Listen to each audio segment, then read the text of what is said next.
Feliz Ano Novo. Enredo.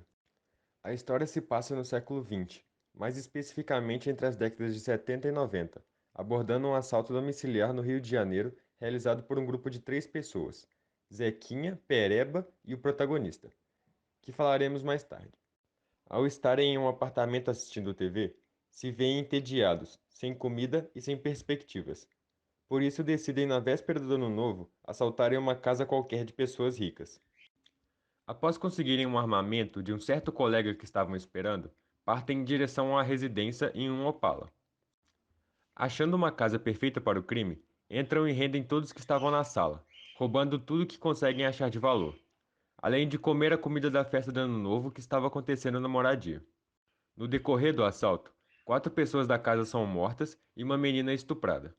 Após os 3 bandidos executarem o plano, fogem em direção ao apartamento antigo sem mostrar remorso e, por fim, comemoram a virada. Personagens. Protagonista. Não sabemos nenhuma característica dele. É um criminoso, já que tinha realizado outros assaltos e não é nem um pouco supersticioso. Pereba. Pessoa negra, vesga, sem dentes e pobre. Provavelmente não alfabetizado. É um criminoso que já tinha realizado outros assaltos e é super supersticioso. Zequinha é um criminoso que já tinha realizado outros assaltos.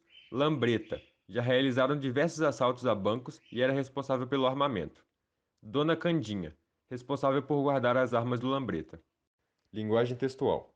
Por ser um conto que possui bastante diálogo entre as personagens principais, o conto apresenta uma linguagem do cotidiano, diversas gírias e diversos palavrões. Elementos históricos. O texto apresenta diversas referências aos estilos da época, tanto com o exemplo do carro-opala utilizado no assalto, quanto as armas características da época. Considerações finais. Ademais, o texto aborda um tema bastante violento e é descritivo sobre como um assalto pode ser, evidenciando bem o caráter dos criminosos envolvidos e mostrando que eles fazem o que querem sem nem se preocuparem muito com as consequências, ressaltando ainda a impunidade. O título Feliz Ano Novo traz uma reflexão geral sobre o texto em diferentes perspectivas, como, por exemplo, a de que aquele ano seria feliz para os bandidos, por terem realizado um bom assalto. Porém, para a família aterrorizada, é um início de ano traumático devido aos acontecimentos. Uma crítica presente no conto é de que muitas pessoas em situações de fragilidade social podem muitas vezes recorrer à violência para sua sobrevivência, visto a relação existente entre o trabalhado, que, quando está indisponível, estabelece uma relação de exploração do patrão rico e do empregado que precisa muito do trabalho. Podemos perceber também, por parte das 3 personagens principais, um certo ódio em relação às forças policiais, devido à maneira com que eles tratavam seus conhecidos/companheiros, e citando essas abordagens com alguns exemplos.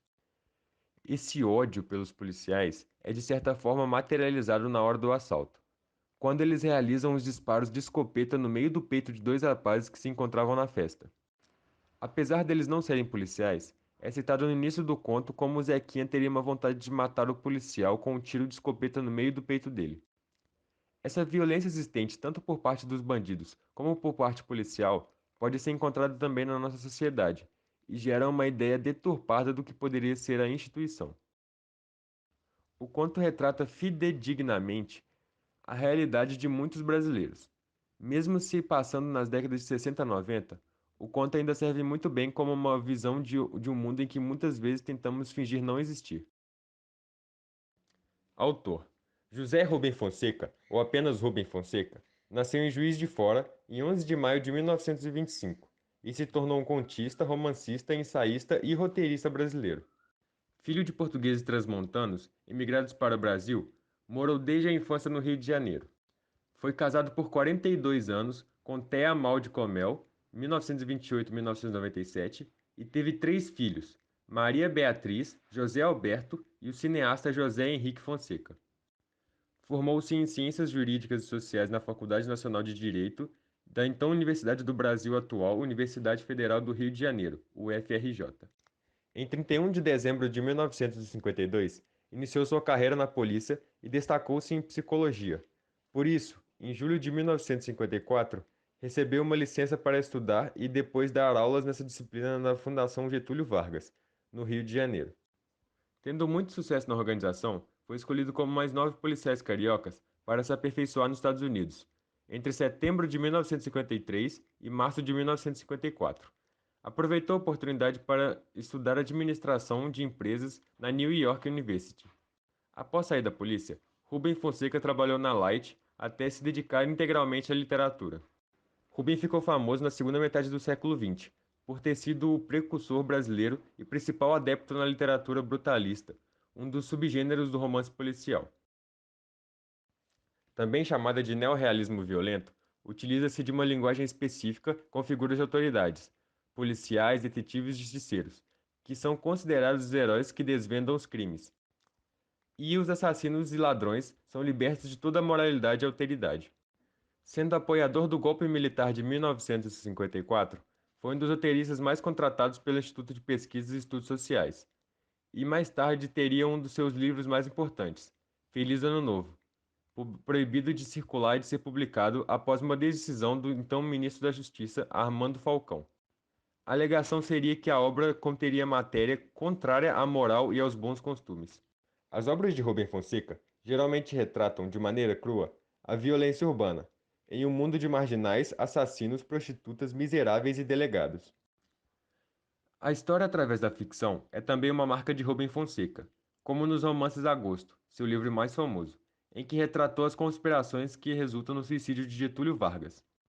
Em 2003, o autor recebeu um dos maiores reconhecimentos, o Prêmio Camões, o mais importante da língua portuguesa, e que considera o conjunto da obra do artista. A cerimônia ocorrida em maio de 2003 no Rio de Janeiro representou a entrada definitivamente de Rubem Fonseca para o grupo de escritores contemporâneos clássicos da nossa língua.